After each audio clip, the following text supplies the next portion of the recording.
ಈಗ ಯೂಟ್ಯೂಬ್ ನೋಡಿ ನಗುವಂಥದ್ದೇ ಬೇರೆ ಇರುತ್ತೆ, ಬಿಗ್ ಸ್ಕ್ರೀನ್ ನೋಡಿ ನಗುವಂಥದ್ದೇ ಬೇರೆ ಇರುತ್ತೆ. ಸೊ ಆ ಕಾಮಿಡಿ ಜಾನರ್ನ ಹೈಪ್ ಮಾಡಬೇಕು, ಇನ್ನಷ್ಟು ಜಾಸ್ತಿ ನಗಬೇಕು ಅಂತಂದಾಗ ಸಾಕಷ್ಟು ಕಷ್ಟ ಇರುತ್ತೆ. ಬಿಕಾಸ್ ಸ್ಕ್ರಿಪ್ಟ್ ವರ್ಕ್ ಆಗಿರ್ಬೋದು, ಡೈಲಾಗ್ಸ್ ಆಗಿರ್ಬೋದು ಬರೆಯುವಂಥದ್ದು.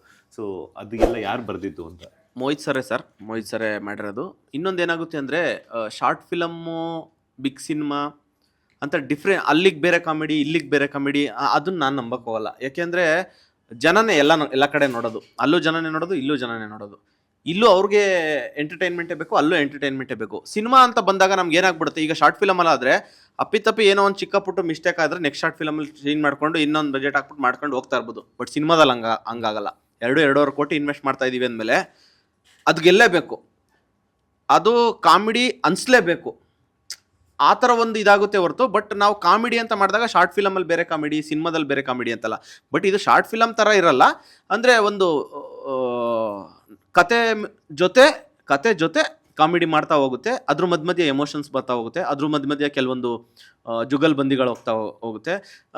ಬರೋ ಕ್ಯಾರೆಕ್ಟರ್ಸ್ಗಳೆಲ್ಲ ಬಂದು ಬೆಂಕಿ ಹಚ್ಚಿ ನಗ್ಸಿ ಹೋಗ್ತಾ ಇರ್ತಾರೆ. ಬರೋ ಕ್ಯಾರೆಕ್ಟರ್ ಅಲ್ಲ ಸರ್, ಬಂದು ನಗ್ಸಿ ಬೆಂಕಿ ಹಚ್ಚಿ ಹೋಗ್ತಾರೆ. ಸಿನಿಮಾ ಮುಗಿದ ಮೇಲೂ ಎಲ್ಲ ಕ್ಯಾರೆಕ್ಟರ್ ಮನಸ್ಸಲ್ಲಿ ಉಳಿಯೋಂಥ ಪಾತ್ರಗಳೇ ಆಗಿರ್ತವೆ.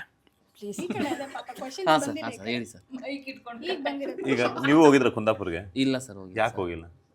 ಕರ್ದಿಲ್ಲ, ಅಲ್ಲಿ ಇರಲಿಲ್ಲ, ನನ್ನ ಪೋರ್ಷನ್ ಶೂಟ್ ಅಲ್ಲಿ ಇರಲಿಲ್ಲ. ನೆಲಮಂಗಲದಲ್ಲೇ ನಂದು, ನೆಲಮಂಗಲದಲ್ಲೇ ಇತ್ತು ಆ ಪೋರ್ಷನ್. ನಾಡಿದ್ದೊಂದು ಸಾಂಗ್, ಎಷ್ಟು ಸಾಂಗ್ಸ್ ಇದೆ ಟೋಟಲ್?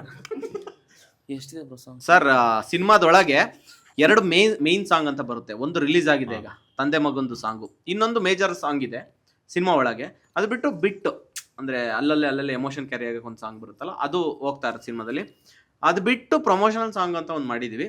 ಅದು ಮೋಸ್ಟ್ಲಿ ಬೆಂಗಳೂರೊಳಗೆ, ದುಬೈಯಲ್ಲೆಲ್ಲ ಶೂಟ್ ಮಾಡಿದ್ದೀವಿ. ಬೆಂಗಳೂರೊಳಗೆ US ಶೂಟ್ ಮಾಡಿದ್ದೀವಿ. ಅಂದರೆ ಬೆಂಗಳೂರೊಳಗೆ US, ಬೆಂಗಳೂರೊಳಗೆ ದುಬೈಗೆ ಹೋಗಿದ್ದೀವಿ. ಆ ಸಾಂಗ್ ಅಂತೂ ನಾಡಿದ್ದು ರಿಲೀಸ್ ಆಗುತ್ತೆ, ಅದು ಬೆಂಕಿನೇ ಹಚ್ಚುತ್ತೆ 100%. ಅಷ್ಟು ಸಖತ್ತಾಗಿದೆ ಸಾಂಗ್. ಅಂದ್ರೆ ಕಾನ್ಫಿಡೆನ್ಸ್ ಗೆ ಇನ್ನೊಂದು ಅರ್ಥನೇ. ಒಬ್ರು ಅದ್ರಲ್ಲಿ ಆ ಸಾಂಗ್ ಅಲ್ಲಿ ಒಬ್ರು ಡಾನ್ಸ್ ಮಾಡಿದ್ದಾರೆ. ಸ್ಟೆಪ್ ಬರುತ್ತೋ ಇಲ್ವಾ ಗೊತ್ತಿಲ್ಲ. ಕಾನ್ಫಿಡೆನ್ಸ್ ಅಂದ್ರೆ ಏನು ಅಂತ ಯಾರಾದ್ರೂ ಕೇಳಿದ್ರೆ ಅವ್ರನ್ನ ತೋರಿಸ್ಬೋದು. ಆ ತರ ಅದೇ ಅವರು ಹಂಗ್ ಮಾಡಿದ್ದಾರೆ. ಫಸ್ಟ್ ಟೈಮ್ ಇಂದ ಹಿಸ್ಟ್ರಿ ನಾನು ಡ್ಯಾನ್ಸ್ ಮಾಡ್ಬಿಟ್ಟಿದ್ದೀನಿ ಅಂತ. ಮುಂಚೆ ಮಾಡಿದ್ರಲ್ಲ ಬ್ರೋ? ಮುಂಚೆ ಮಾಡಿದ್ದೆ, ಅದೆಲ್ಲ ಮಾಮೂಲಿ. ತುಂಬಾ ಬ್ಯಾಲೆನ್ಸ್ ಮಾಡೋದು ಗೊತ್ತು. ಹಂಗೆ ಮಕ್ಕದಲ್ಲೇ ಕೈಯಲ್ಲೇ ಬ್ಯಾಲೆನ್ಸ್ ಮಾಡ್ಬಿಡ್ತಾರೆ, ಕಾಲಲ್ಲಿ ಕುಣಿಯಲ್ಲ, ಕೈಯಲ್ಲೇ ಕುಣಿಸ್ಬಿಟ್ಟು ಮುಗಿಸ್ಬಿಡ್ತಾರೆ. ಈಗ ಯೂಟ್ಯೂಬ್ಗಂತೂ ಯಾವುದೇ ಬ್ಯಾರಿಯರ್ಸ್ ಇಲ್ಲ. ಬಿಕಾಸ್ ಯಾಕಂತಂದರೆ ತೆಲುಗು, ಕನ್ನಡ, ತಮಿಳು ಆ ಥರ ಈಗೇನಿದ್ರು ಒಂದು 3-4 ಲ್ಯಾಂಗ್ವೇಜಸ್ ಎಲ್ಲ ಕಲ್ತಿರ್ತಾರೆ ಈಗಿನ ಜನ್ರೇಷನ್ ಮಕ್ಕಳು.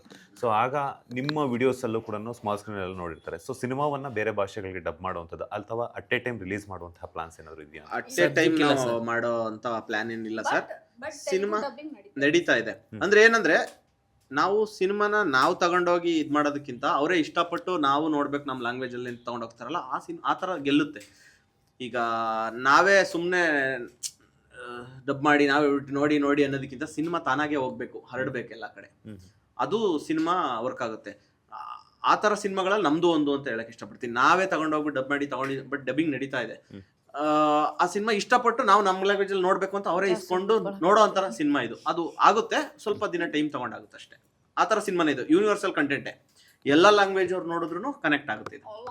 All language, Bengaluru people all language sir. ಎಲ್ಲಾ ಲ್ಯಾಂಗ್ವೇಜ್ ಅವರು ಸಿನಿಮಾ ನೋಡ್ತಾರೆ ಇಲ್ಲಿ ಬೆಂಗಳೂರಲ್ಲಿ. ಚೇತನ್ ಅವರೇ,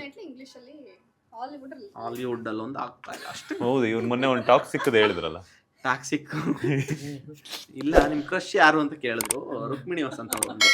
ಇನ್ನೊಬ್ರು ಡೆವಿಲ್ ಪಿಕ್ಚರ್ ಅಲ್ಲಿ ರಚನಾ ರೈ ಅವರು ಅಂದ್ರು. ಅದಕ್ಕೆ ಇವರು ಟಾಕ್ಸಿಕ್ ಪಿಕ್ಚರ್ ಅಲ್ಲಿ ಕಾರ್ ಒಳಗಡೆ ಇರ್ತಾರಲ್ಲ, ಅವ್ರ ಮೇಲೆ ಕ್ರಶ್ ಆಗ್ಲಿಲ್ಲ ಅಂದ್ರು. ಇಲ್ಲ ಸರ್, ಅವ್ರಿಗೆ ಮಕ ಏನ್ ಕಾಣಿಸ್ತಿಲ್ಲ, ಕ್ರಶ್ ಆಗತ್ತಾರ ಮಗ ಕಾಣಿಸುತ್ತೆ, ನೀವು ನೋಡಿಲ್ಲ. ಹೌದಾ? ಅಷ್ಟು ಟೈಮ್ ಸಿಗ್ಲಿಲ್ಲ ಅನ್ಸುತ್ತೆ. ಅಲ್ಲ, ಯಶ್ ಅವ್ರ ಮೇಲೆ, ಯಶ್ ಸರ್ನ ನೋಡಕ್ಕೆ ನಾವು ಇದು ಮಾಡ್ತಿದ್ದಲ್ಲ. ಲೇಟೆಸ್ಟ್ ಹಾಗೂ ಇಂಟ್ರೆಸ್ಟಿಂಗ್ ಸುದ್ದಿಗಳಿಗಾಗಿ ಬಾಸ್ ಟಿವಿ ಕನ್ನಡ ಚಾನೆಲ್ನ ಸಬ್ಸ್ಕ್ರೈಬ್ ಮಾಡಿ.